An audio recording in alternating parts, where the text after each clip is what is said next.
porte sur comment maîtriser son impact et en faire un levier d'adaptation pour son entreprise. Donc, je me présente, je suis Christelle Capitaine, je suis la directrice de l'association Entrepreneurs pour la planète. Je suis ravie d'être avec vous aujourd'hui pour partager ce webinaire qui va donc traiter de ces sujets.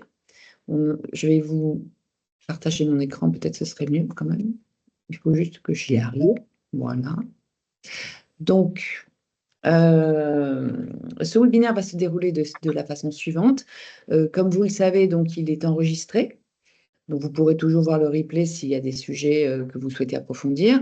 Je vais vous demander à tous de mettre vos micros en mute de façon à ne pas perturber le déroulé du webinaire.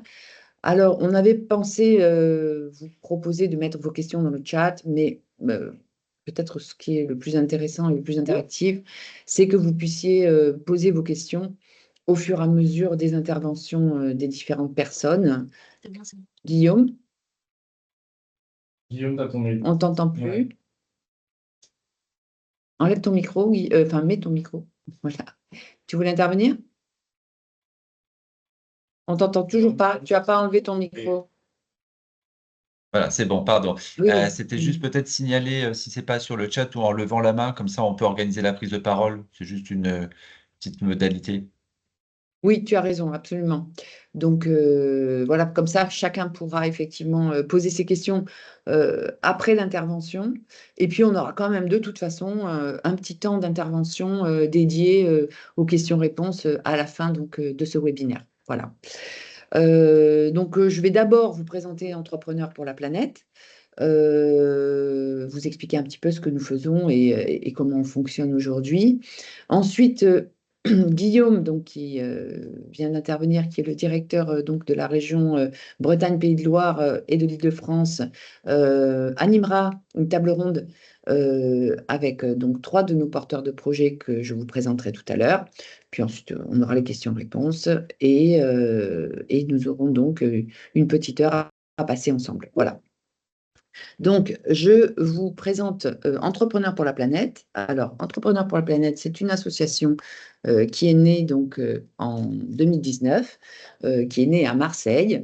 Et en fait, Entrepreneurs pour la planète est arrivé parce que le fondateur avait cette idée que les entreprises, quelque part, sont responsables du réchauffement climatique, et donc elles sont un problème, mais elles sont aussi, pourquoi pas, une solution. Et c'est la raison pour laquelle il a lancé Entrepreneurs pour la planète, en voulant en fait unir les entreprises avec le monde de l'environnement, de manière à ce qu'elles collaborent ensemble et qu'elles puissent accélérer la transition écologique des entreprises et des territoires. L'idée, en fait, c'est vraiment de les faire collaborer pour pouvoir justement profiter des innovations que peuvent proposer les porteurs de projets à impact et faire avancer, en fait, le, le combat contre le réchauffement climatique. Alors, pour ça, nous, chez Entrepreneurs pour la planète, on a 3 objectifs qui sont vraiment importants. On cartographie un certain nombre de projets à impact environnemental par région. Ensuite, on cartographie aussi, on identifie les mentors potentiels qui pourraient les accompagner. Ensuite, on va créer donc des binômes entre porteurs de projets et chefs d'entreprise, de manière à ce qu'ils collaborent ensemble et qu'ils puissent s'apporter mutuellement. Et enfin, comme on a une très grande communauté, eh bien, on va animer et organiser cette communauté avec notamment, comme ce qu'on est en train de faire aujourd'hui, des webinaires, des réunions spécifiques, des paroles d'experts. On organise aussi des événements, on organise aussi des learning expéditions, enfin, toutes sortes d'événements qui permettent de travailler et de développer la coopération territoriale. Aujourd'hui, on a plus de 660 porteurs de projets sur notre plateforme numérique, donc entrepreneurpourlaplanète.org, et à peu près 230 mentors, chefs d'entreprise qui les accompagnent. Nous sommes présents donc sur 4 antennes en France, donc la Bretagne-Pays de Loire, dont Guillaume est le directeur régional, l'Île-de-France, l'Auvergne-Rhône-Alpes avec Lyon, et puis le Sud avec Marseille, Aix, jusqu'à la Côte d'Azur. Donc en fait, c'est vraiment une communauté qui est importante, avec à la fois des porteurs de projets, à la fois je dirais, des chefs d'entreprise, des entreprises, et puis aussi des incubateurs, des accélérateurs, des écoles, en fait, toutes sortes de structures qui aujourd'hui travaillent ensemble de manière collective pour faire accélérer la transition écologique des territoires. On a aussi, bien évidemment, les collectivités locales qui sont présentes. Et donc, comment se passe ce mentorat et quels sont les bénéfices de ce mentorat? Aujourd'hui, un porteur de projet, quand il démarre son activité, eh bien, il n'a pas forcément toutes les clés pour monter sa boîte et savoir comment la gérer. Donc, il va pouvoir bénéficier du savoir-faire entrepreneurial du chef d'entreprise qui va l'aider à développer son travail, à travailler sur sa stratégie, à travailler sur sa communication, qui va vraiment lui apporter beaucoup. Et de l'autre côté, le porteur de projet, lui, va lui permettre d'éveiller, je dirais, sa sensibilité aux enjeux environnementaux, de travailler sur son engagement RSE. Et quelque part, cette relation gagnant-gagnant va apporter beaucoup à l'un et à l'autre. Parce qu'en plus, le fait de collaborer ensemble va permettre de faire émerger des nouvelles solutions innovantes à impact, puisque forcément, le fait d'être mentoré va permettre à ces solutions de grandir, de se développer. Donc, c'est vraiment une relation gagnant-gagnant qui aujourd'hui a fait ses preuves. Et on a beaucoup de porteurs de projets aujourd'hui qui, par exemple, ont réussi à développer des nouvelles opportunités commerciales grâce justement à cette, je dirais, collaboration avec les entreprises, à travailler sur leur réseau. Au-delà du fait, effectivement, de travailler sur les aspects commerciaux, on a aussi évidemment une aide forte de la part du chef d'entreprise pour le porteur de projet qui lui permet donc de vraiment l'aider, d'être un peu l'épaule pour dénouer des points de blocage, rompre un peu ce qu'on appelle l'isolement de l'entrepreneur, l'aider à prendre du recul. Et donc, c'est vraiment quelque chose d'important qui est, pour beaucoup de porteurs de projets aujourd'hui, leur permettre de gagner du temps et de se sentir plus en confiance. Et puis pour les mentors, eux, ça leur permet vraiment de concrétiser un engagement environnemental, d'engager leur propre transition écologique. On a carrément aujourd'hui des mentors, des sociétés qui ont utilisé des innovations proposées par nos porteurs de projets pour engager leur propre transition écologique et proposer des idées nouvelles à leurs clients, évidemment en accord avec les porteurs de projets. Et donc, c'est vraiment un moyen de s'inspirer et de se mettre en lien. Alors, qui sont nos porteurs de projets? Parce que je n'en ai pas parlé. On a donc des porteurs de projets aujourd'hui qui sont un peu dans tous les domaines du développement durable, aussi bien autour de l'agriculture et de l'alimentation, autour de la construction responsable, de la biodiversité, autour aussi de tout ce qui est logistique, transport et mobilité douce, de la lutte contre le gaspillage. En fait, on adresse à peu près les 17 ODD de l'ONU au travers des différents projets que représentent nos porteurs de projets.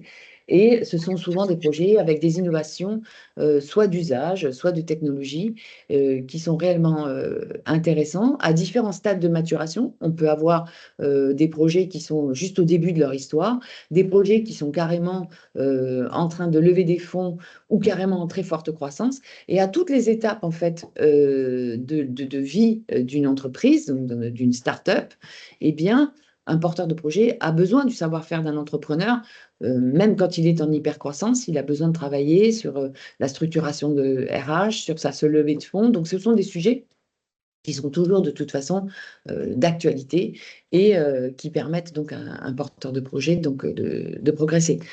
Et qui sont nos mentors? Eh bien, nos mentors, en fait, on a toutes sortes de mentors. On peut avoir de très grands groupes, des plus petits groupes, carrément aussi des indépendants qui sont peut-être, pourquoi pas aussi en transition professionnelle et qui apportent leur expertise aux porteurs de projets. Et la plupart du temps, nos binômes peuvent durer entre 2 mois, 6 mois, 2 ans, 4 ans. On a encore des binômes qui sont ensemble au bout de 4 ans et il y en a certains qui sont devenus associés avec leurs mentors et qui ont développé une activité commune. Alors, je ne vais pas vous parler de toutes ces belles histoires parce qu'il y en a vraiment beaucoup, mais si ça vous intéresse, on pourra échanger hors webinaire ou si vous avez besoin d'avoir des exemples plus concrets, je vous les donnerai après. En tout cas, ce que je peux déjà vous dire, c'est qu'on a 2 exemples très concrets avec 2 grands groupes. C'est le groupe CMA-CGM que tout le monde connaît, hein, qui est le 3e transporteur mondial et puis qui se diversifie énormément sur beaucoup de sujets. Et le groupe NGE, donc, qui est le 4e groupe en France de BTP, c'est le plus jeune groupe de BTP en France et qui se développe énormément aussi. Et en fait, ce qu'on a fait avec ces deux grands groupes, c'est qu'on a mis en place un programme de mentorat en fonction des thématiques métiers des groupes. C'est-à-dire que pour la CMA-CGM, ils nous ont demandé en fait de travailler sur des projets autour de la décarbonation du dernier kilomètre, de la décarbonation du transport maritime, tous les sujets autour aussi évidemment de la biodiversité, et puis les sujets aussi sur tout ce qui concerne, je crois que c'est tout, décarbonation du transport maritime, dernier kilomètre, et la biodiversité. Voilà, c'est ça. Et donc, on a sélectionné un certain nombre de projets, on en a sélectionné 40, et puis on les a présentés à la CMA-CGM, qui en a présélectionné une vingtaine, en ayant en tête déjà une idée des mentors potentiels qui allaient les accompagner. Et par exemple, on avait un projet qui était un catamaran à hydrogène, qui avait besoin d'être aidé notamment sur son développement à l'international, et bien, qui a été adopté par le directeur des stratégies du groupe. Et ils ont travaillé ensemble et ils sont actuellement en train d'étudier aussi des projets communs de développement. Donc, on voit vraiment l'intérêt, aussi bien pour le porteur de projet que pour le mentor, de travailler donc sur ce type de collaboration. Et pour NGE, donc ça a été un peu différent. Là, on est plus allé sur de la construction responsable, tout ce qui est assainissement, tout ce qui est sujet de verdissement des villes. Et là aussi, on a trouvé 12 projets innovants qui ont été aussi adoptés donc, par des mentors qui étaient membres du top management du groupe. Et notamment, certains ont été adoptés carrément par le président du groupe. Et en l'occurrence, ce projet qui s'appelle Bamboo for Life, qui est comment dire, une station d'épuration à base de bambou, maintenant développe des projets en commun avec NGE et ça a formidablement accéléré donc son activité sur les stations d'épuration puisqu'il a eu la caution d'un grand groupe comme celui d'NGE.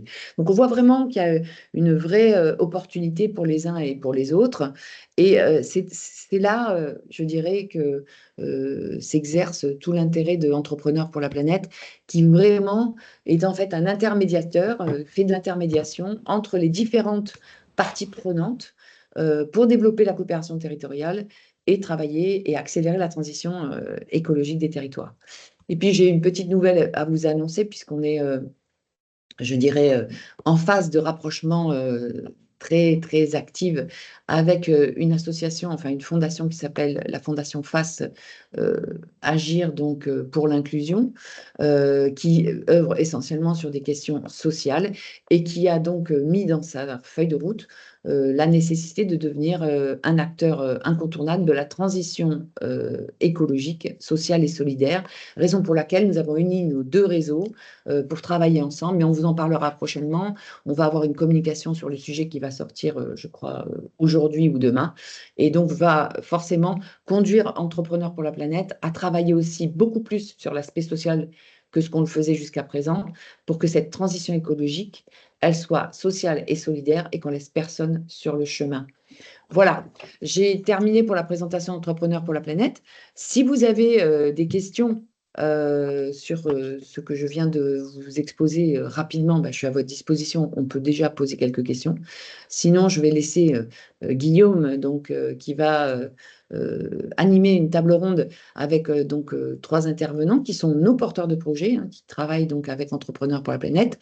Il y a donc Samuel Leport, qui est CIO de Tribal, Tanguy Duménil, qui est cofondateur et CIO de 2050 Score, et Manaïg de Kersozon, qui est fondatrice de OCO.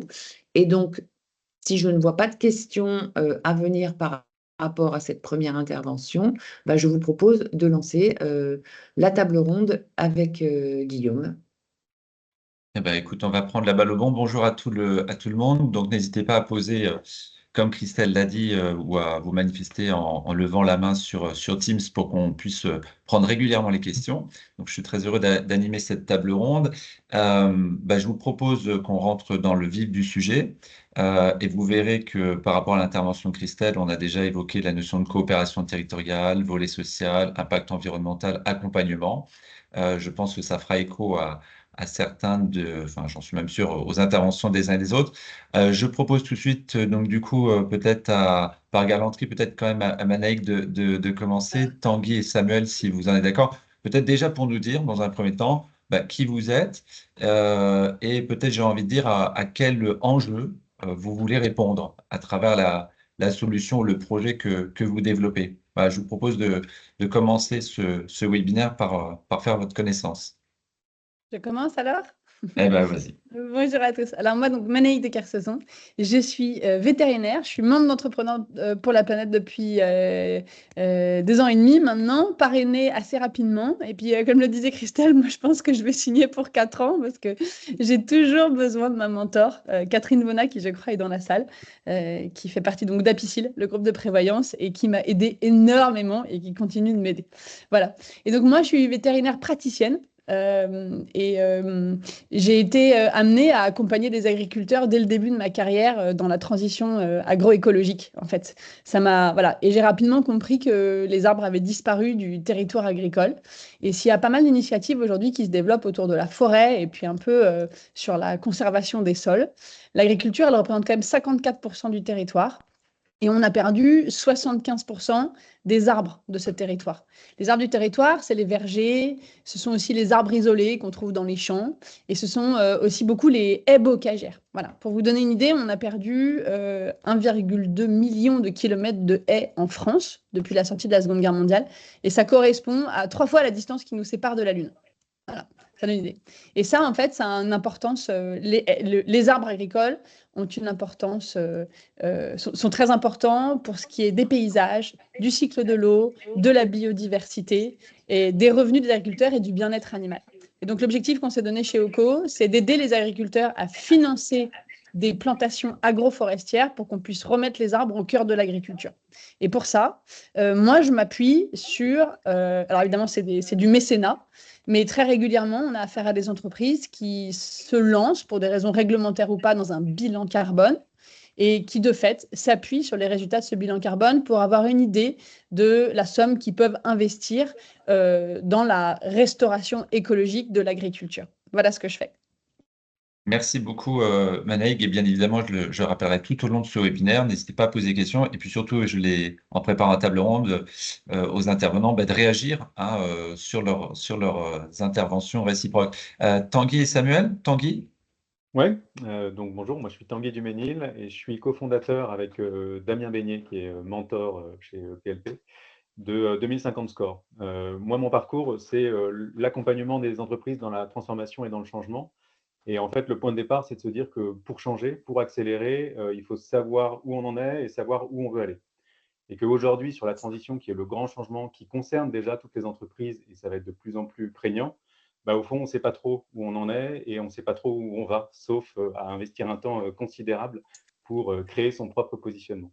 Donc, ce qu'on fait avec Damien et avec 2050 Score, c'est qu'on fait des benchmarks, on fait de l'analyse de positionnement de toutes les entreprises à partir de leur site web sur leur maturité en termes de transition. Donc, à partir de là, on a deux solutions. On a d'abord une solution pour les entreprises. Chacun peut créer son propre benchmark en se comparant au nombre d'entreprises qu'il veut, et puis comprendre son positionnement, améliorer éventuellement sa communication, et puis identifier toutes les meilleures pratiques pour améliorer son propre plan d'action. Et puis, il y a aussi un volet cartographie. On peut cartographier toutes ces parties prenantes pour créer et animer son écosystème dans la transition vers la neutralité carbone, vers la restauration de la biodiversité, vers l'économie circulaire, à la finance durable, vers une transition socialement plus juste et aussi en tenant compte bien sûr des enjeux de gouvernance. Et puis le deuxième sujet qu'on fait, on se donne pour mission d'éclairer la transition aussi pour le grand public. Et donc sur 2050 Score, et bien, finalement, chaque entreprise a un macaron, a un score, a une analyse qui permet de comprendre comment elle se positionne par rapport aux enjeux que je viens d'évoquer. Et on a fait, je le dis en passant, en prévision de ce webinaire, on a scoré un certain nombre d'entreprises du réseau PLP. Évidemment, votre positionnement est assez fort là-dessus, mais il y a sans doute des enjeux d'amélioration et de narratif. On croit beaucoup que les entreprises doivent avoir un positionnement fort sur la transition pour entraîner un mouvement. Merci Tanguy, et tu es un peu modeste avec ton associé, puisque je crois que c'est 450 entreprises de la communauté que vous avez scorées. Absolument. Ouais, voilà, donc quelques-uns, on comprend que donc n'hésitez pas à aller voir, et puis si vous n'êtes pas scoré, n'hésitez pas à demander. Vous pouvez demander à scorer n'importe quelle entreprise, pourvu qu'elle ait un site web. Merci voilà. Tanguy, on y reviendra justement sur cette notion, et ça a été évoqué, partie prenante. Samuel, je te laisse également te présenter, et puis n'hésite pas à réagir sur ce qui vient d'être dit. Oui, bien sûr. Bah, bonjour à tous. J'espère que vous m'entendez bien. Sinon, tu me fais un petit signe, Guillaume, à distance. Bah, moi, c'est Samuel Leport. Je suis le dirigeant cofondateur de l'entreprise Tribal. Mon domaine, c'est le numérique. Avant de créer Tribal, j'ai été dirigeant d'une grande entreprise de services numériques française. Et j'ai voulu m'investir en fait pour un nouveau récit numérique globalement qui me convenait plus aujourd'hui. Puis je vais vous en donner un petit peu plus pendant toute la conférence avec mes collègues. J'ai rejoint Entrepreneurs pour la planète par évidence. Je pourrais aussi témoigner peut-être autour de la conférence pour être avec des collègues et parmi des pairs qui veulent s'engager pour un développement durable différent et être dans une dynamique de coopération sur le territoire. Je crois beaucoup que c'est par le terrain en fait qu'on va écrire une nouvelle dynamique et être actifs de manière solidaire tous ensemble pour un monde plus durable. Alors, Tribal, c'est quoi? Faut le voir, tout le monde connaît WhatsApp. Donc, c'est un WhatsApp pour les professionnels, en fait, dans les organisations, qui va permettre de prendre soin des uns et des autres, donc d'être inclusif. On peut installer la messagerie professionnelle Tribal sur n'importe quel smartphone ou PC sans avoir besoin d'acheter quelque chose de très cher et donc de pouvoir faire société dans une entreprise ou une collectivité en venant connecter les gens qui sont à la fois sur la prod et qui sont généralement un peu victimes de la fracture numérique. Et puis en même temps, comme organisation professionnelle ou entreprise, vous allez pouvoir connecter aussi les gens avec qui vous faites du business. Donc une entreprise, elle a des parties prenantes. C'est la fameuse loi CSRD dont on parle de plus en plus. Finalement, c'est ce à quoi répond Tribal.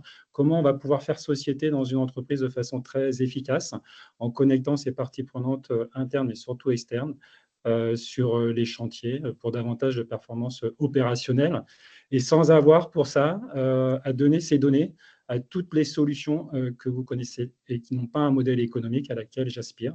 Et aujourd'hui, on sait que si on veut construire un monde plus durable, il faut aussi reprendre en main nos usages numériques parce que c'est bien le numérique qui décide de ce qu'on achète aujourd'hui au quotidien.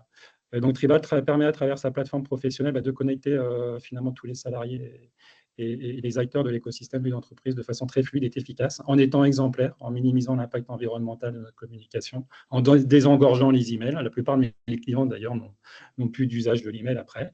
Et puis faire quelque chose qui est important pour moi, c'est finalement de décider à qui on donne ces données et à qui on ne donne pas ces données, pour ne pas alimenter une intelligence artificielle, en fait, qui va globalement voilà, si je prends un petit exemple aujourd'hui qui m'énerve profondément, c'est la consommation d'eau de Microsoft depuis un an, plus 87%.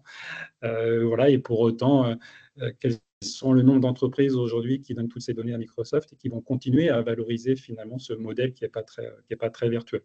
Donc, à travers Tribal, il y a ce sujet de faire cohésion dans les organisations, de redonner aussi la parole au CSE, au comité d'entreprise. J'ai sorti une offre CSE avant l'été. Il faut savoir qu'avec la loi PAC, le CSE, il est partie prenante de la stratégie RSE d'une entreprise. Il est évidemment un canal important dans le dialogue social et la cohésion sociale. Et c'est aussi un levier pour venir sensibiliser l'ensemble des salariés de nos entreprises à la transition écologique et que ce ne soit pas que du top-down un peu culpabilisateur. Voilà, sur les enjeux et à la fois ce à quoi répond Guillaume Tribal en quelques mots. Merci beaucoup, Samuel. Je vais rebondir justement, n'hésitez pas les uns les autres et encore une fois à poser des questions. Le mot partie prenante est souvent revenu, on y reviendra. Par contre, j'ai envie un petit peu, entre les différents secteurs, en préparant ce webinaire, on s'est un petit peu heurté à ces questions où on était parti un peu sur le prisme du carbone. Je ne sais pas si vous vous souvenez, comment on décarbone le numérique, comment on décarbone l'activité des uns des autres, et vous m'avez dit, ah, non, il manque quand même un volet. On s'enferme dans le carbone et vous m'avez dit non, souvent un des écueils. Alors justement, je voudrais vous entendre par rapport à vos métiers, que vous soyez dans le numérique, que vous ayez une version transversale, un peu comment, pour vous, quelles sont un petit peu une approche un petit peu systémique, ou en tout cas, comment des fois dépasser ces approches un peu sectorielles ou mono-problèmes, si on peut dire. Voilà, n'hésitez pas, je vous refile la patate chaude avec une question, mais peut-être Manaïk ou Samuel, hein, allez-y. Peut-être enchaîner et puis Anaïs, tu me compléteras parce qu'avec le domaine du numérique, en fait, il est transverse le numérique. Donc c'est peut-être un bon exemple pour éclairer, ou en tout cas réfléchir ensemble à ta question. Guillaume. Moi, je me suis posé les questions en créant Tribal et j'ai voulu faire en sorte de faire une plateforme justement qui réduise l'impact carbone. Ça a été ma principale priorité quand j'ai lancé l'entreprise il y a 4 ans, de minimiser au maximum l'impact. Et finalement, de plus en plus, je me dis en fait que le sujet, c'est de construire des chaînes de valeur qui globalement soient cohérentes. Je prends l'exemple d'une entreprise, par exemple agroalimentaire, parce que je suis en Bretagne aujourd'hui, je ne parle que d'agroalimentaire en ce moment. Mais si cette entreprise agroalimentaire, elle est au top niveau de la production, qu'elle minimise son impact carbone dans la fabrication de ses produits dans les boîtes de conserve, mais qu'à côté, finalement, sans le savoir, elle n'a pas cette même cohérence sur le champ numérique, on va avoir un sujet. Donc moi, c'est globalement, je pense qu'il faut construire des chaînes de valeur écosystémiques qui soient cohérentes. On va construire des acteurs qui tous, on essaye de faire mieux sur l'impact carbone, et c'est difficile d'être parfait, mais au moins on essaye de faire mieux et ne pas faire que bien d'un côté et pas de l'autre, parce que globalement, ce sera incohérent et probablement un effet boomerang aussi de la part du consommateur ou du salarié. En quelques mots, et puis je laisse la parole à mes collègues. Naïk, si tu souhaites réagir justement sur ce volet carbone ou autre, Ouais. sur cette complémentarité, transversalité des enjeux. En fait, ce qui est hyper compliqué, c'est on va dire, tout ce qui est relayé par la presse et tout ça autour de nous. Pour moi, pour comprendre son impact, il ne s'agit pas de s'arrêter à l'impact carbone. Là, on parle bien de l'impact environnemental d'une entreprise. Et quand on parle d'approche systémique, je ne sais pas si c'est très clair pour tout le monde, on parle de systémique, d'écosystémique, éventuellement d'approche holistique. En fait, l'idée, c'est que toute activité, pour chaque entreprise, on doit s'interroger. Alors, d'une part, sur les gaz à effet de serre, effectivement, et notre dépendance aux hydrocarbures. Je pense que c'est très important, et ça, c'est l'impact carbone. Mais en fait, pour toutes les entreprises, il y a autre chose. Il y a tous les déchets qu'on génère, et puis il y a toutes les pollutions qu'on génère, que ce soit les pollutions de l'eau, de l'air ou du sol, en fait, qui découlent de notre activité. Et donc, Samuel en parlait déjà. Ce qui est compliqué, c'est à un moment, il faut se poser. Puis c'est vrai que ça prend du temps, tout ça. Mais c'est très stimulant. Il faut se poser et se dire, voilà, moi, comment est-ce que, si je prends mon entreprise, qu'est-ce qui se passe avant mon entreprise, chez mes fournisseurs? Qu'est-ce qui se passe au sein de mon entreprise? Comment est-ce qu'on travaille? Et quels sont, par exemple, les produits que je vends ou les services que je vends? Quelle est la façon dont je les propose? Pour pouvoir bien conceptualiser, il y en a qui appellent ça des matrices de matérialité, vraiment conceptualiser ce qui rentre, ce qui se passe chez nous et ce qui sort. Et ça demande aussi une certaine réflexion par rapport à sa filière. C'est-à-dire que souvent, on avance, on travaille, en fait, on bosse un peu comme tout le monde dans la filière. Moi, je travaille beaucoup dans le secteur de la santé, puisque je suis véto. Et en fait, pour que les vétérinaires bougent, il faut que l'ensemble des vétos bougent. Et puis, certaines entreprises aussi sont un peu ficelées par une réglementation. Si moi, par exemple, en tant que vétérinaire, je veux changer de médicament, je ne peux pas faire tout ce que je veux parce qu'au-dessus de moi, il y a une réglementation. Voilà.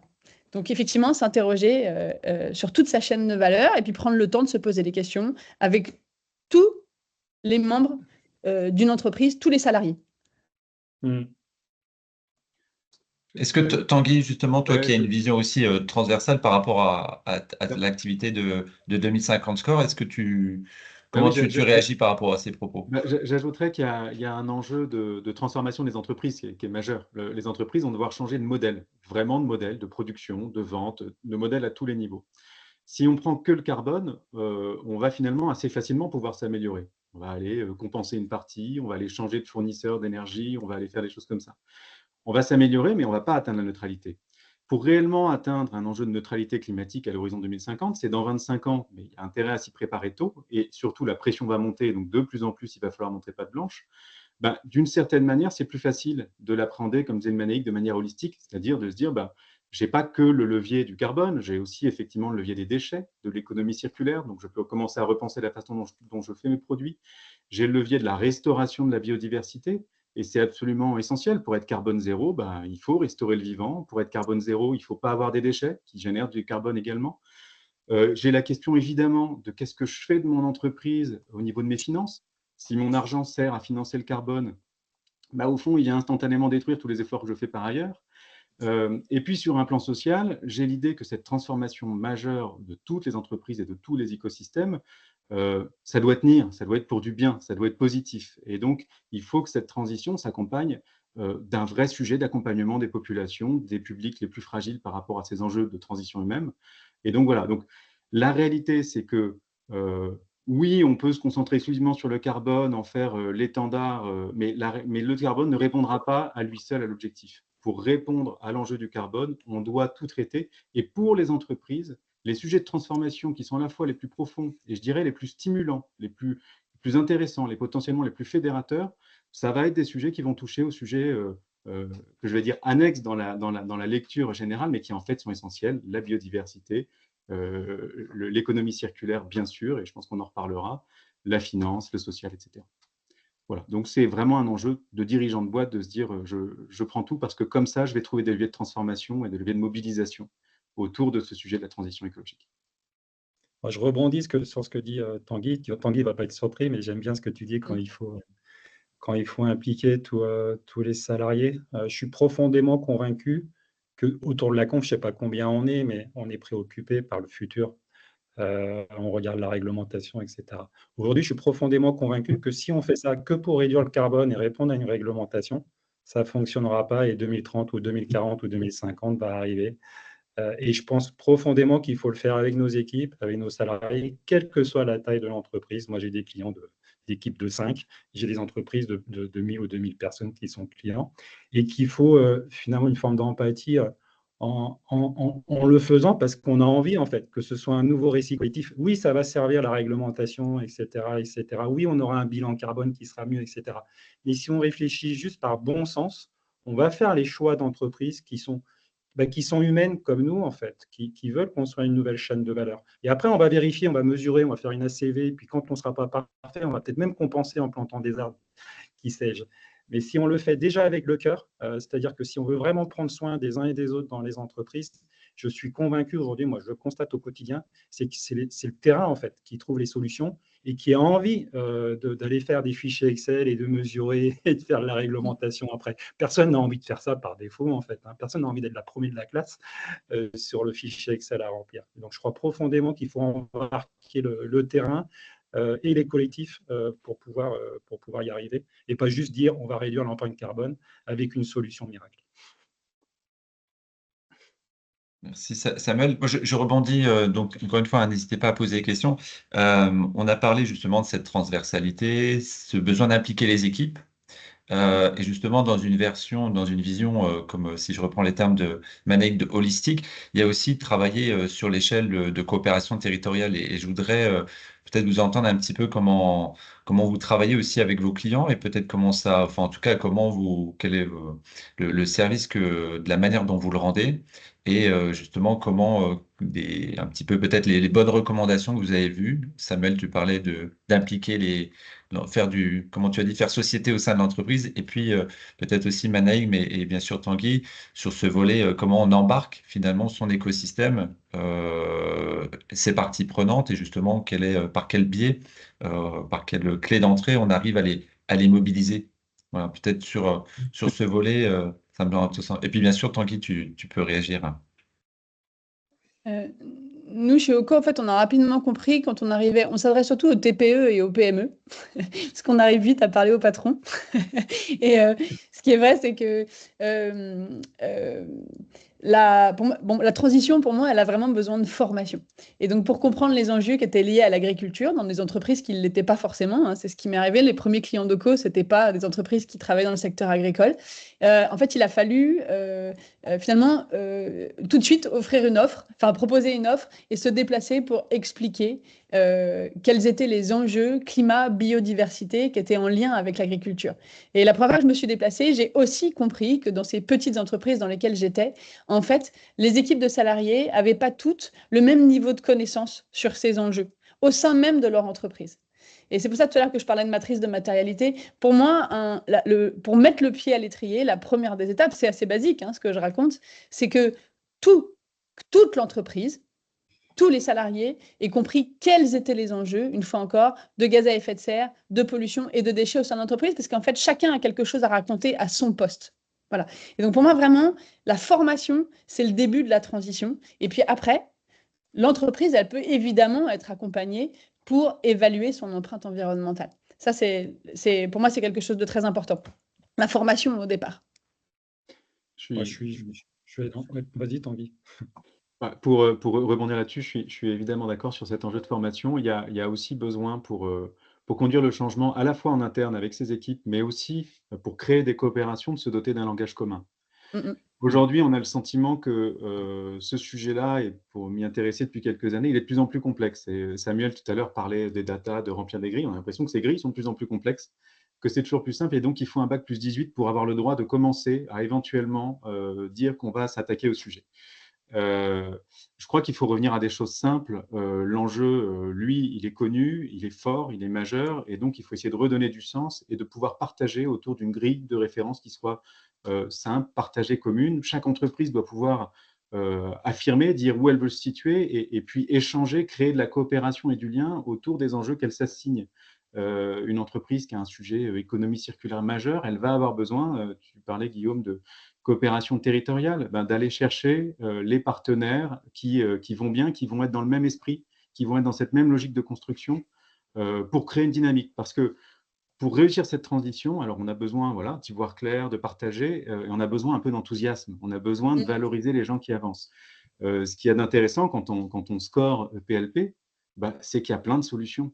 Il y a plein de choses qui sont enthousiasmantes, qui sont sympas. Donc, le vrai conseil, c'est déjà coopérer entre vous, entre gens qui ont envie d'avancer, entre gens qui ont des solutions à s'apporter les uns les autres, et essayer de créer autour de vous un réseau qui a envie d'avancer. Alors, pas exclusivement, il ne s'agit pas de faire de l'entre-soi, mais il s'agit d'inviter ensuite les autres à rejoindre quelque chose qui est plutôt enthousiasmant. Voilà. Donc, je pense que la coopération, elle passe par une lecture simple, enthousiaste, et par des réalisations, et par montrer qu'on avance, et puis par faire en sorte que finalement ceux qui n'avancent pas finissent par se dire que ce serait quand même dommage que ce soit les derniers, d'autant qu'il y a quand même des enjeux aussi d'image, des enjeux de business derrière. Donc voilà, il faut qu'on ait le sentiment que ça déroule.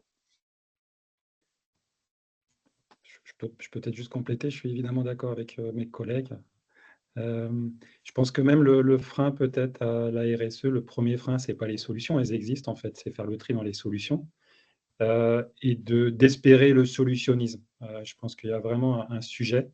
On va espérer le solutionnisme parce qu'on n'est pas compétent. Donc on va espérer la solution et on ne peut pas se rendre compte que cette solution va avoir d'autres effets rebonds, etc., etc. Donc je pense que le vrai sujet, la vraie priorité, entre guillemets, d'ailleurs dans les entreprises, moi je passe beaucoup de temps avec mes clients pour venir juste sensibiliser sur mon expérience, mais c'est créer l'envie d'avoir envie de construire quelque chose d'autre et de coopérer. Vraiment créer l'envie d'avoir envie. Je prends l'exemple moi, qui m'a beaucoup animé à travers Tribal, au-delà de ce qu'on permet à nos clients. Je me suis aperçu que souvent les entreprises engagées, sincères ou pas, elles avaient un beau site internet et puis elles exprimaient, elles mettaient en avant tout ce qu'elles faisaient de bien, on va dire à l'extérieur de l'entreprise. Mais les salariés en interne n'étaient même pas au courant en fait, de tous ces labels, de ces actions écologiques ou des actions sur la transition, n'étaient pas au courant. Tout simplement, commencer déjà à partager tout en fait avec son entreprise, quelle que soit la taille. C'est ça qui va créer la dynamique de coopération. En fait. Et puis après, il faut avoir les outils qui permettent d'animer la coopération dans la durée. Et si possible, peut utiliser des outils qui polluent. Mais ça, vous avez compris. Moi, je préciserai là-dessus que je pense que c'est essentiel de partager en interne et c'est essentiel aussi de partager en externe. Parce qu'une entreprise, elle n'est pas fermée sur elle-même, elle a des fournisseurs, des partenaires. Et donc, c'est important que ce soit bien le même discours. Ce que tu disais, Samuel, c'est vrai qu'il y a souvent un hiatus immense entre la communication externe, parfois dans les deux sens d'ailleurs. Hein. Il y a aussi des boîtes qui ne communiquent pas tout ce qu'elles font, et il y en a beaucoup.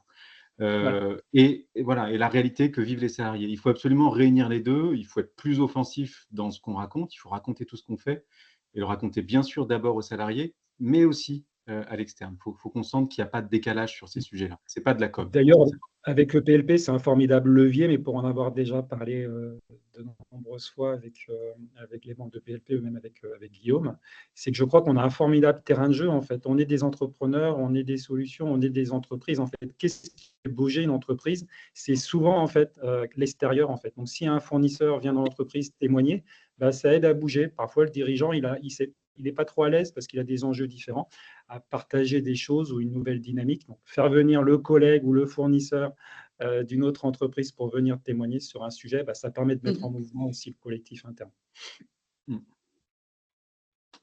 Merci. Je précise, donc il y avait des questions en marge, notamment une pour toi, Tanguy, hein, sur la possibilité de scorer. On va parler, effectivement, il y a une des questions sur concrètement les aspects de coopération territoriale. Juste avant ça, si vous permettez, je voulais juste quand même peut-être à un moment donné, il y a un sujet qui a été évoqué, c'est comment on démontre finalement son impact. Et notamment en préparant ce webinaire, il y avait eu la question un peu, mais sur quelles données on se base, ou en tout cas, qu'est-ce qu'on montre à voir à ces parties prenantes pour justement soit les convaincre ou illustrer son impact. Donc peut-être, Tanguy, par rapport à, je peux commencer par toi si tu veux, ou sur justement comment toi tu vois un petit peu sous l'angle peut-être communication, mais pas que, tu l'as déjà abordé. Ouais. Comment tu vois un peu cette question de la donnée, du montrer à voir, et sans qu'on soit dans à la fois le greenwashing, bien évidemment, mais aussi, ça c'est un mot que j'ai appris avec vous, c'est le greenwashing. C'est on passe sous silence justement les actions que l'on fait. Ouais, ben, sur cette question des données, elle est évidemment cruciale, hein, puisque on est sur quelque chose qui part de la science et donc c'est important qu'on objective les choses. Mais aujourd'hui, je trouve qu'il y a quand même, il ne faut pas que la donnée devienne un frein. Voilà. Il ne faut pas que l'exigence d'avoir des données fasse qu'on n'ose plus rien faire, que on ne prenne pas telle solution parce qu'on ne sait pas encore quand est-ce qu'on va avoir des résultats concrets. Il faut oser aller de l'avant et il ne faut pas faire de la donnée un totem qui va faire qu'on n'avance pas. Il y a des actions dont on sait, même sans les mesurer, qu'elles vont avoir un effet vertueux et il ne faut pas s'interdire d'y aller. Et puis l'autre sujet, c'est qu'il ne faut pas concentrer tous ses efforts et toute son énergie sur le recueil de la donnée. On a quand même des sujets assez lourds à relever. Il ne faut pas que tous les responsables RSE passent leur temps à faire des questionnaires, à faire des rapports consolidés, au détriment de l'animation réelle de leurs salariés, de leurs partenaires, au détriment du lobbying interne intense à faire auprès des dirigeants. Il ne faut pas que les dirigeants d'entreprise soient concentrés uniquement sur la boussole et ne voient pas le chemin qui est à faire. Voilà, ça c'était sur la question de la donnée. Après, sur la question greenwashing, effectivement, il y a le greenwashing et on en parle énormément. Mais pareil, il ne faut pas se cacher derrière le greenwashing pour ne pas communiquer et se dire ben non, je ne veux pas communiquer, sinon on va me dire que je fais du greenwashing. Les lois, les directives sur le greenwashing, elles ne disent pas qu'il ne faut pas communiquer. Elles disent qu'il ne faut pas mentir. Il faut communiquer. Et il faut considérer quand on communique que quand on communique, on s'engage. Quand on communique, on le fait sérieusement. Et tout ce qu'on dit, on doit le faire. On doit se donner les moyens de le faire. C'est ça que disent les lois sur le greenwashing. Si je dis que je vais être neutre en carbone en 2035, je dois raconter comment j'imagine y arriver. Et je dois être crédible. Voilà. Si déjà je fais ça, ben, honnêtement, j'aurais fait du chemin. Si je l'ai expliqué à mes salariés, si je l'ai expliqué à tout le monde, j'aurais avancé. Donc, avec 2050 Score, c'est ça notre parti pris. Donc, sur la question de la donnée publique, je regarde du coup la question. Oui, 2050 Score, ça donne un bon indice en fait de l'ADN des entreprises par rapport au sujet. Ça permet de cibler ceux qui communiquent, ceux qui ne parlent par exemple absolument pas d'un sujet. Je suis une entreprise en 2024, je ne parle absolument jamais de carbone ou d'économie circulaire. C'est une info. C'est une info en tant que telle. Les enjeux sont tels que chacun devrait se positionner sur les différents sujets, chacun devrait raconter quelque chose. Et donc, c'est intéressant, effectivement, de pouvoir très rapidement identifier qui se situe sur le mapping de la transition. Et puis, si les entreprises communiquent pas assez, et il y en a beaucoup, et je dirais même parmi vous, dans les entreprises à impact, ben, vous communiquez très bien sur un aspect, mais parfois vous en oubliez d'autres, alors que vous pourriez avoir des choses à raconter. Et qu'à mon sens, c'est important de le faire justement pour montrer qu'on doit être dans une démarche holistique. Et donc voilà, donc l'idée, c'est de pouvoir éclairer et de pouvoir se dire et de pouvoir dire à une entreprise, écoute, dis vraiment tout ce que tu fais, parce que comme ça, j'aurai une lecture assez claire de où tu en es. Et voilà. Et je pense que les directives sur le greenwashing peuvent avoir un effet d'effacer, de limiter toute la communication. Ce serait désastreux. J'espère qu'elles vont avoir l'effet de rendre de plus en plus crédible la communication, de plus en plus riche la communication publique et donc de plus en plus facile l'intercomparabilité des entreprises entre elles, parce que quand même dans un univers concurrentiel, le fait de pouvoir comparer des entreprises, c'est un vrai moteur de changement et d'accélération. Voilà. Alors, je ne sais pas si j'ai répondu du coup à la question, mais... Et je pense qu'on n'a pas besoin d'attendre d'être parfait pour communiquer aussi, Tanguy. Au contraire, Voilà. bien sûr. Beaucoup de transparence, on communique un état des lieux, on communique ce qu'on veut faire, et ben, ça motive en fait d'avoir une trajectoire en toute transparence. Quand c'est trop parfait, moi je pense qu'il y a un loup en fait. Hein. Ouais, complètement. Complètement, et ça inspire, et c'est important d'être source d'inspiration. dans le cadre du bilan carbone, hein, il y a souvent une course à la donnée. Il faut bien imaginer que pour certains aspects du bilan carbone, on a vraiment des facteurs d'émission pour lesquels on arrive à être relativement précis. Mais il y a beaucoup, dans l'établissement d'un bilan carbone, de secteurs pour lesquels on a juste ce qu'on appelle des facteurs d'émission. Typiquement, vous êtes une entreprise, ben, par euro d'URSSAF, on va attribuer une certaine quantité de CO2. L'objectif, c'est pas d'avoir un bilan carbone ultra précis, ultra exact. Il y a une marge d'erreur, allez, de 25% en moyenne sur ce genre de choses. Et de la même façon, quand des associations proposent des projets de restauration écologique, alors dans le carbone, c'est beaucoup dans l'agriculture. Ben, quand on dit, bah voilà, par exemple, 1 kilomètre de haie, ça peut stocker entre 150 et 200 tonnes de CO2, bah, c'est en 20 ans. Hein. Et puis on imagine bien qu'entre les années où il fait sec, les années où il fait chaud, les années où il pleut beaucoup, etc., ben, les arbres vont pas avoir une croissance tout à fait homogène. Et puis on a appliqué beaucoup de facteurs de sécurité pour pouvoir assurer qu'on va au moins séquestrer 200 tonnes de CO2 dans ce kilomètre de haies qu'on a planté, parce qu'en fait, il y a des débats d'initiés pour savoir si on doit considérer le stockage à 1 mètre, à 1 mètre 20, à 1 mètre 50, et puis les arbres, et puis les feuilles qui rentrent dans le sol, etc. Donc voilà, la quête de données ne doit pas être une finalité. Le bilan carbone, en fait, c'est pas grave s'il n'est pas super précis et exact. Ce qu'il faut, c'est que quand on le fait, parfois parce qu'on est obligé, bah, quand on le fait, en fait, il faut que ça ne sert à rien de le faire tous les ans, on n'aura pas progressé assez, mais quand on le fait tous les 3 ans, tous les 5 ans, bah, il faut que par rapport au précédent bilan carbone, on ait progressé. C'est ça ce qui est important, c'est la progression. Voilà. Et pour rebondir sur ce que disaient mes collègues sur le greenwashing, attention, on a aussi des gens qui se cachent derrière le greenwashing pour ne pas faire grand-chose, alors qu'il y a des solutions qui sont vraiment identifiées comme étant faciles, honnêtes, et puis avec un impact qui est vérifiable. On disait, est-ce que moi, quand je propose de planter des arbres, est-ce que je séquestre 100, 150 ou 200 tonnes de CO2 et comment est-ce que j'arrive à comptabiliser la biodiversité que je favorise, bah, je ne peux pas en fait moi le dire aux gens, je ne peux pas vous dire il y avait un papillon, cette année il y en a 5. En revanche, je peux les inviter à venir voir et ce qui est sûr, c'est que quand on plante des haies bocagères, bah, au bout de 5 ans, il y a plus d'animaux, mais aujourd'hui on n'a pas les outils techniques pour quantifier la biodiversité. Alors on en a, hein, on peut faire des inventaires. Par contre, il ne faut pas que tout ce qu'on fait dans le mécénat soit enseveli sous on va dire des audits qui vont rendre les projets inabordables en termes financiers.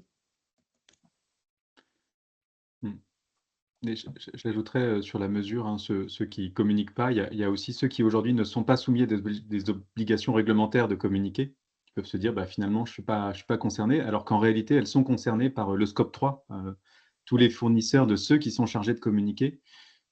Et donc c'est important d'aller plus vite finalement pour s'assurer que tout le monde doit communiquer. Et à son niveau, hein, ce que disait Samuel tout à l'heure était très juste. On n'a pas besoin d'avoir une info parfaite, on n'a pas besoin d'en dire trop, mais on a besoin de dire ce qu'on fait. Et voilà, et c'est important déjà de le faire pour progresser collectivement, tout simplement. Je vois que le timing approche. On a parlé de beaucoup de choses. Encore une fois, hein, s'il y a des questions, n'hésitez pas à les poser au fur et à mesure. Peut-être, on a parlé de coopération territoriale, parties prenantes, bilan carbone, séquestration, communication. Est-ce qu'il y a un sujet, on peut peut-être commencer par Samuel et ensuite Tanguy et Malek. Peut-être il y a une recommandation de ce que vous voyez un petit peu en termes de bonnes pratiques, même si vous en avez déjà évoqué certaines en matière de coopération.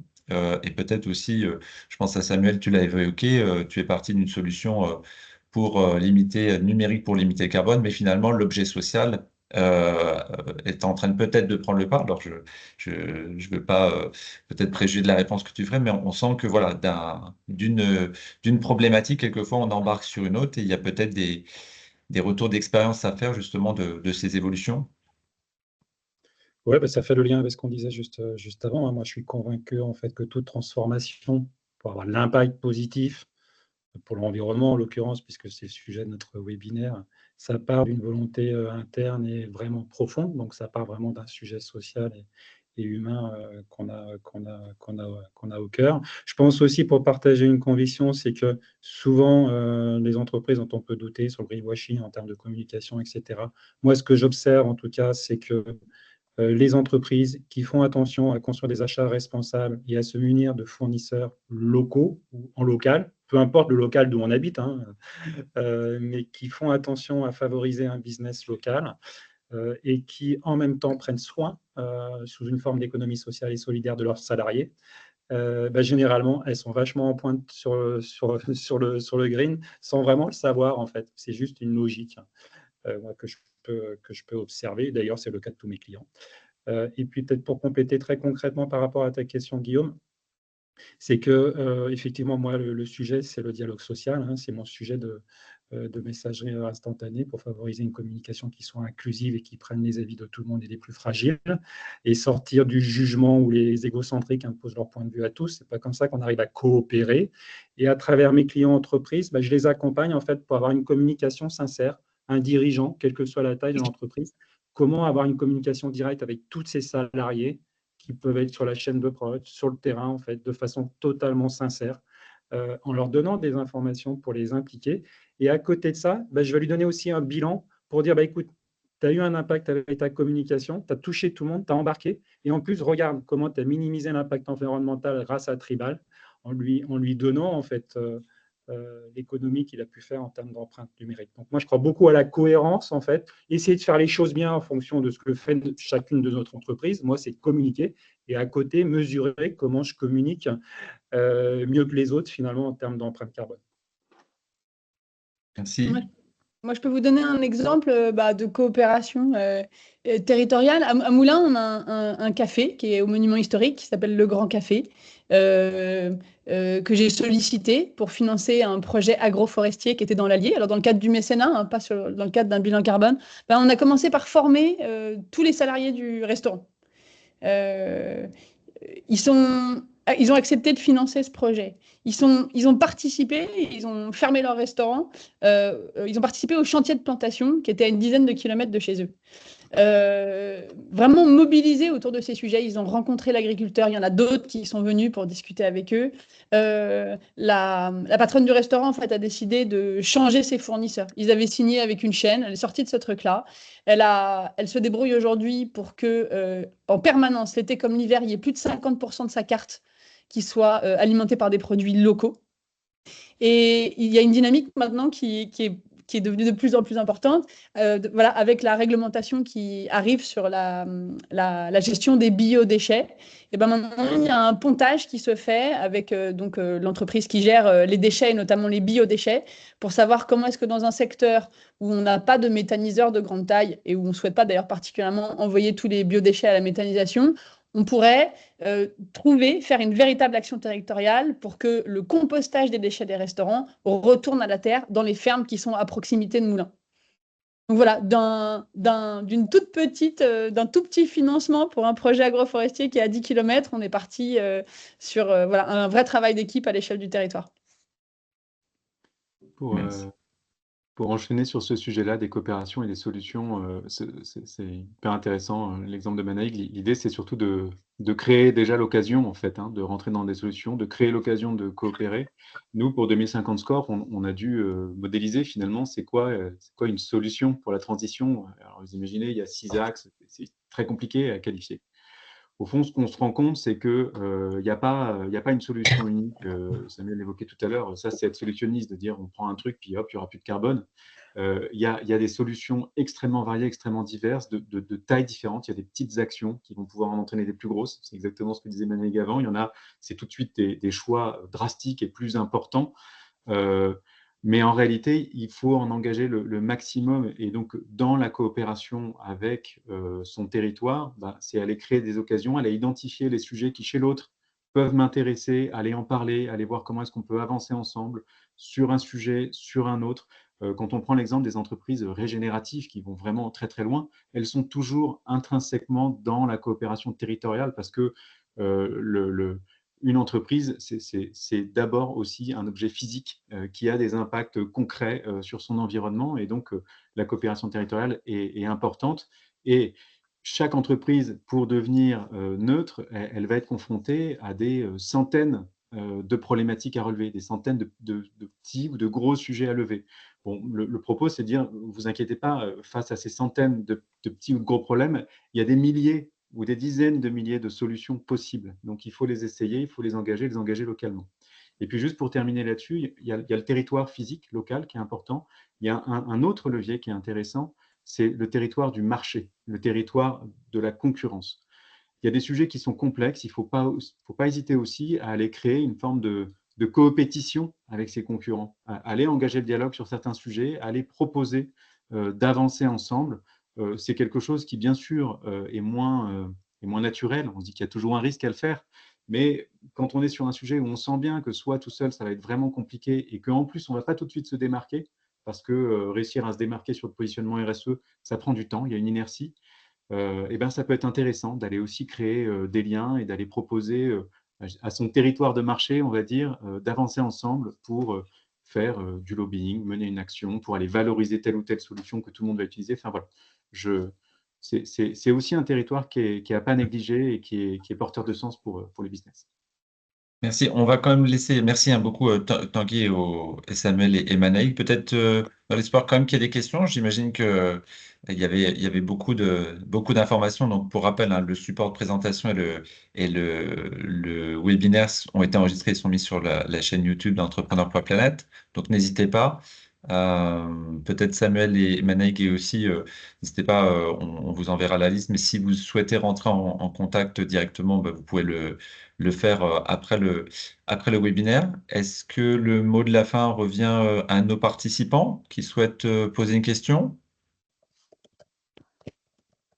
Sinon, je vous propose qu'on clôt cette table ronde et juste pour vous donner le temps de vous donner, pour finir à midi pile, quelques informations. Donc, bien évidemment, donc les webinaires. On avait eu aussi un webinaire au mois de juillet. Et puis, il y avait aussi des webinaires d'entrepreneurs.planet, donc sur notre site Internet, mais également sur la page YouTube. Enfin, donc, vous pouvez les retrouver.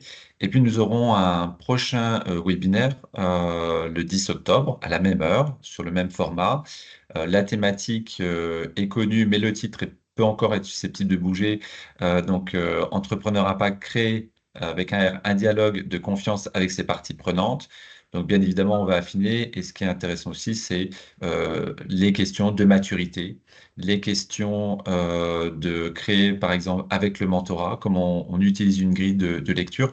Donc, tous les éléments qui ont été mentionnés par les uns et les autres viennent enrichir au fur et à mesure l'expertise. Et donc, on vous incite et on vous invite, plus exactement, peut-être comme Samuel l'a dit, Tanguy et Manaïg, à venir justement faire des coopérations entre les membres, donc à venir vous manifester directement, soit sur notre site ou via LinkedIn ou par nos adresses, pour justement venir contribuer à cette réflexion, à cette expertise, à ce que vous appreniez à vous connaître, à identifier vos problématiques communes, à trouver des solutions. Et puis également, donc on a aujourd'hui 2 groupes de travail, un qui est en train de travailler sur la cartographie, et donc on s'appuiera bien évidemment sur l'analyse d'impact score, et puis aussi sur la question de la durabilité dans le modèle économique des entreprises à impact, puisque ça a été dit, vous êtes des entrepreneurs, un objet physique et humain, et il faut que les uns et les autres puissent vivre aussi de leur activité. Voilà un petit peu pour les prochains. Voilà, bah, écoutez, je vous remercie. Je ne sais pas si Christelle, tu souhaites dire un mot pour conclure. Bah, écoute, pour conclure, moi, ce que j'ai retenu quand même de tout ce que j'ai entendu qui était extrêmement intéressant, c'est qu'il y a vraiment une nécessité de formation dans les entreprises pour sensibiliser les gens à la cause environnementale, d'expliquer, vraiment expliquer les choses. Et surtout, ce que j'ai retenu aussi, c'est cette notion de communication extrêmement importante, à la fois en interne et en externe. Et c'est vrai que bien souvent, les entreprises pêchent un peu sur ce côté-là et ne communiquent pas forcément sur leurs actions. Donc, je pense qu'effectivement, cette communication, elle est hyper importante. Je pense aussi qu'il y a la notion de storytelling, de langage commun, de culture commune, qui est très importante aussi pour embarquer tous les salariés dans une démarche de transition écologique. Et ce que je dirais, qui a certainement été dit, mais que je redirais, c'est qu'il est capital que le top management, que les patrons que vraiment la direction générale, que le comité stratégique soit vraiment lui aussi engagé dans la transition écologique et qu'il ait vraiment envie de s'engager et de manière sincère et réelle, parce que ça part toujours quand même du haut pour pouvoir engager tout le monde. Et si on n'a pas réussi à convaincre les top managers, bien souvent le reste ne suit pas. Donc c'est vraiment important parce que sinon, s'il n'y a que le terrain qui s'agite et si on n'a pas l'adhésion du top management sur une transition écologique, une nécessité de transformation, ça ne fonctionne pas. Et ce qui est bien chez Entrepreneurs pour la planète, c'est que la plupart du temps, quand on a des mentors qui rejoignent des porteurs de projets, eh bien, ce sont soit ça peut être des grandes entreprises, mais ces grandes entreprises sont fermement convaincues de la nécessité d'engager leur transformation et de travailler sur tous ces sujets d'impact. Parce que demain, les entreprises qui ne le feront pas, elles sont de toute façon vouées à leur perte. Et il n'y aura pas de business model sans transition écologique éclairée. Et il faut aussi que cette transition, elle soit sociale et solidaire. Et ça, c'est important aussi, on en a parlé. Voilà. Donc, je crois que c'est tout ce que j'avais à vous dire. On a parlé aussi des bonnes pratiques en matière de coopération. C'est très important, cette coopération territoriale, parce que la transition écologique et la transformation des entreprises, elle est collective. Elle se fait à la fois avec les entreprises, les porteurs de projets, mais tout l'écosystème qui évolue avec elles. Donc, les collectivités locales, les incubateurs, les accélérateurs, les écoles, tous, on est tous concernés et il faut tous qu'on travaille ensemble. Donc, c'est clair, n'hésitez pas effectivement à collaborer les uns avec les autres. Aujourd'hui, nous, on favorise cette collaboration entre entrepreneurs et porteurs de projets, mais entre porteurs de projets et porteurs de projets, entre porteurs de projets et collectivités locales. Et c'est aussi à ça qu'on sert chez Entrepreneurs pour la planète. Enfin, si vous avez des questions, vous avez ici nos coordonnées si vous avez besoin de nous contacter. Et puis, on sera évidemment à votre disposition pour vous donner toutes les explications nécessaires. En tout cas, merci beaucoup aux intervenants qui ont été vraiment passionnants, à ceux qui les ont écoutés. Et puis, pour ma part, je vous souhaite un bon appétit. Et merci, Guillaume, d'avoir organisé cette table ronde vraiment très riche. Voilà. On attend les prochains webinaires avec impatience. Merci. Merci à tout le monde. Merci aux intervenants et très bonne journée. Et surtout, n'hésitez pas à nous contacter pour nous dire comment, si vous avez des idées ou comment vous souhaiteriez collaborer. L'objectif, c'est de la mise en relation entre vous rapidement, efficacement. Voilà, très bonne journée. Merci à toute l'équipe de PLP et à très bientôt et au 10 octobre pour le prochain. À bientôt. Au revoir, merci. Bientôt. Au revoir. Au revoir.